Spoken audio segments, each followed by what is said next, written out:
Week 2 in the NFL is upon us, and Dave Delgado and Ken St. Nicholas are joining us for On the Gridiron. I'm Jason Salas, and guys, we have a full slate of games. Really good matches this week, Dave. Yeah, we have the Titans-Browns. That's KUAM TV 11 this Monday at 3 in the morning. Marcus Mariota looking really good in his first game. I have them beating the Browns. Quarterback situation there. Johnny Manziel getting the start. I don't think he has enough firepower offensively to hang with the Titans, so I'm going with Mariota and the Titans in that game. Two gentlemen who won the Heisman Trophy. Marcus Mariota, his fantasy points, and we'll get to that momentarily, off the charts. But, you know, Johnny Manziel didn't do so well, but he's expected to turn around. Ken, how did our viewers pick this game? 79% are going for the Titans, riding that wave of the hype from last week.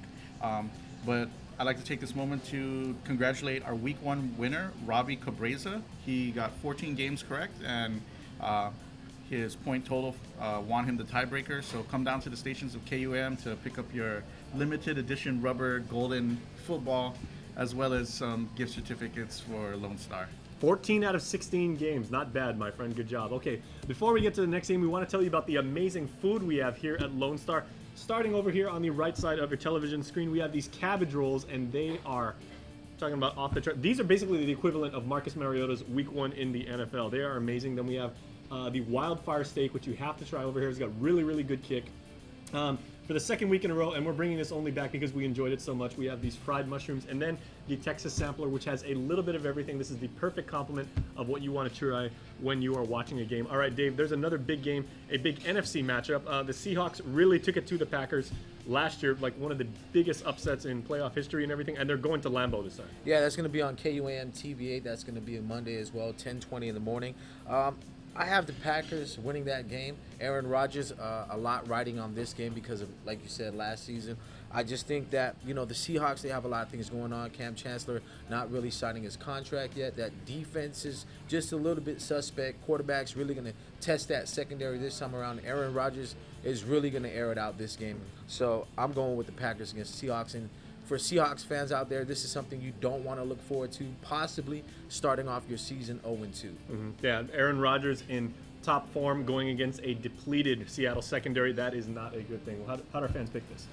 Players at home following the same momentum, 79% deciding that the Packers will probably come away with the victory. So. Wow, overwhelming odds. Well, speaking of odds and all things statistical, we're going to throw it over to Andy Wheeler, who has tips for you fantasy players. Andy, take it away. All right, thanks, Jason. Talking fantasy football here now. What a Week 1 it was. There's a lot of guys that were up, a lot of guys that were down, and Adrian Peterson, who got picked first in pretty much every draft that I was a part of, did not have a good game at all, but we're looking forward to some good things this season. Now, we just wrapped up the Denver-Kansas City game. Now, if you've got some of these players on your starting roster, you lucked out. Peyton Manning, he went 26-45 for 256. He had 3 TDs, but he did have an interception. Not sure which points league you're in, but that may affect it a little bit.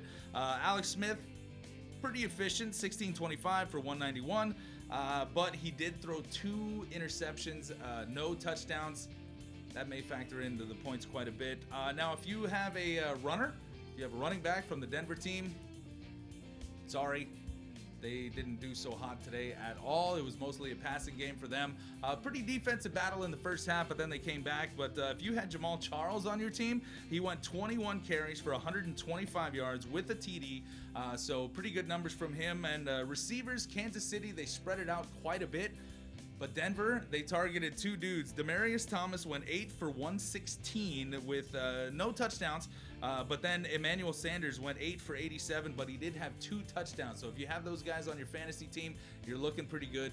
Some other big news, of course, in the fantasy world, Dez Bryant out probably 6, maybe 8 weeks. I would rest that foot a little bit more, but you know Jerry Jones, he's going to want to start him as soon as possible. But you know what? If you've got him on your fantasy team, look to make some swaps, maybe make a couple trades and whatnot. And it's going to be a crazy season, I can tell you. That we're just getting started, but it is going to be a fantastic season. So make sure you tune in every week here on the Gridiron. This is Andy. Thank you, guys.